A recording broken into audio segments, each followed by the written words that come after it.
Here's one of the bulbs that MyLED sent me to evaluate for you, and it is called a corn bulb, and I'll put some pictures up as I'm talking about it. It is a 20-watt corn bulb, and I don't know what the equivalent voltage bulb is, but anyway, it's got LEDs on top for, you know, lighting the ceiling. It's got LEDs on the side, and it's a standard rolled threads on the bottom that'll fit in a standard incandescent lamp. I've got two lamps here, identical lamps side by side. Here's what the incandescent, and I've got a 60-watt bulb to compare it to, and just to show you, it fits into a standard light fixture. Now, what I did notice before I do an evaluation is that it does take half a second to come on after you turn the switch on. So you flick the switch on. Ooh, but that sucker is bright. So let me dim the light, and I'll show you the kind of light that an incandescent light casts, probably in that little corner there. See? So it is pretty bright. I got my other overhead light on, but you can see it does cast quite a usable light, especially on the desktop here. Alright, so let me turn that off. Now we'll compare it to the LED. Like I said, it is a harsher light. I think I got the cool white instead of the warm white. So, but it does give very good lighting. I like it for desktop lighting, actually. It's a more, I guess, natural light, but it is kind of harsh on the eyes. So let me back up. Yeah, it does cast quite a bright light, but I'm not going to use it here. I'm probably going to use it outside because it is a lower power consumption light, but I just wanted to give a close-up evaluation. So let me set that to one side, and I'll put the other incandescent lamp on and see a side-by-side comparison. I mean, it is really harsh on the eyes right now for me, but the incandescent light, you know, it is what it is. But you can see this puts out a lot of light, and that's consuming 60 watts, and that's consuming 20 watts, so it's a third of the power consumption. So let me put the lampshades on and see what it looks like with the lampshade on. Hold on.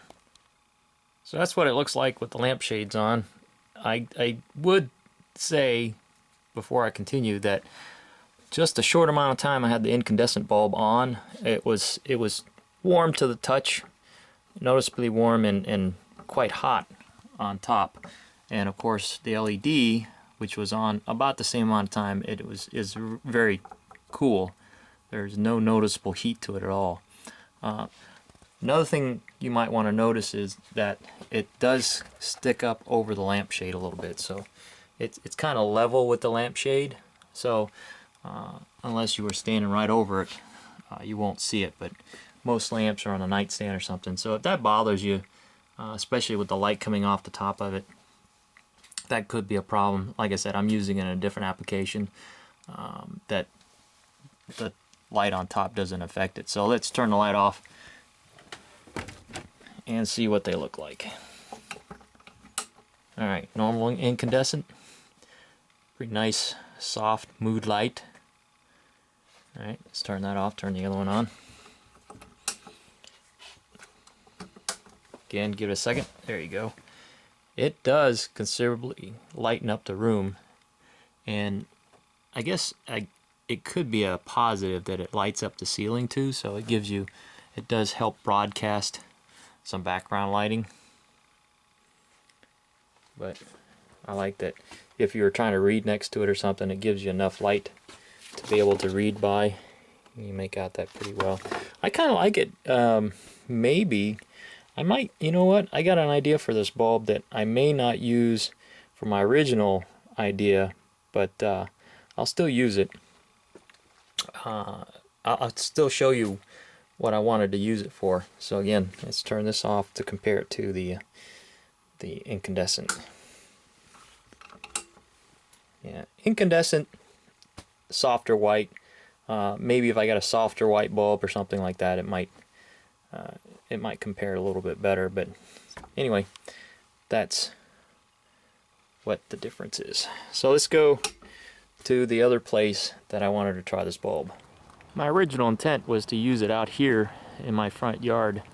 I've got a like a lantern that has a compact fluorescent in it, and it's okay, but I think it still consumes about 30-40 watts of power, and it stays on for quite a long time. And I'm kind of worried about, one, the power consumption. Not worried, but one of the concerns is power consumption. Two is that compact fluorescents carry mercury, and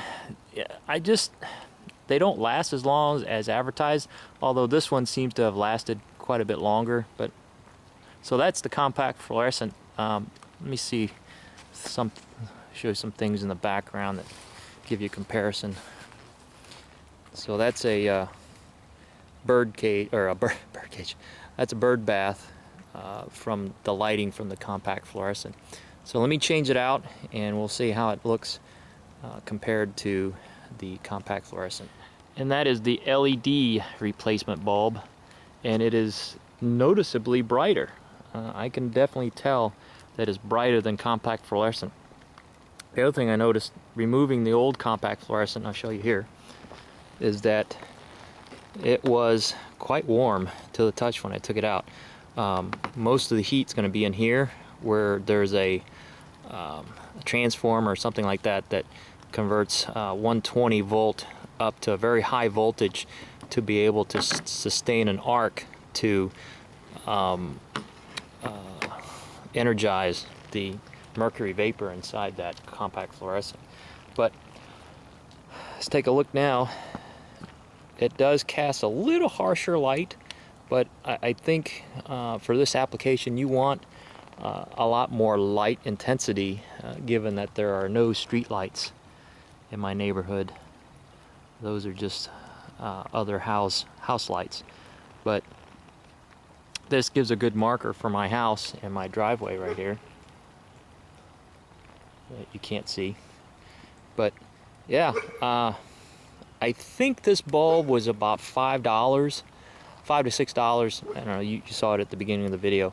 But yeah, I think I'll be actually purchasing more of these myself and replacing them where I have incandescent bulbs or compact fluorescent bulbs where I want a little more light.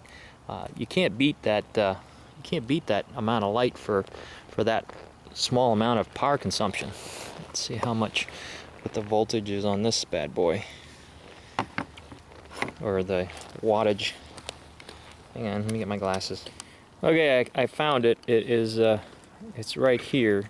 It's really hard to see, but it's 120 volts, 23 watts. So that's not too bad for compact fluorescent. I'm gonna put this bad boy back in because I got another use for the LED light. But for now, yeah, when this burns out, I'm definitely gonna get me another of those LEDs to put out here. So here's what I'm thinking about using it for. Scooch over to the left a little bit. My son likes to make YouTube videos too. So, but the lighting in here is not so good, and this room's kind of dark. You use that wall, right? Sometimes. Yeah, for a blue screen, right? But it doesn't always work. So anyway, I'm going to use this light with a reflector on it and see what the difference is. It's brighter, but it's kind of harsh. But you can see them better. Anyway, go check out my LED corn bulb, 20 watt.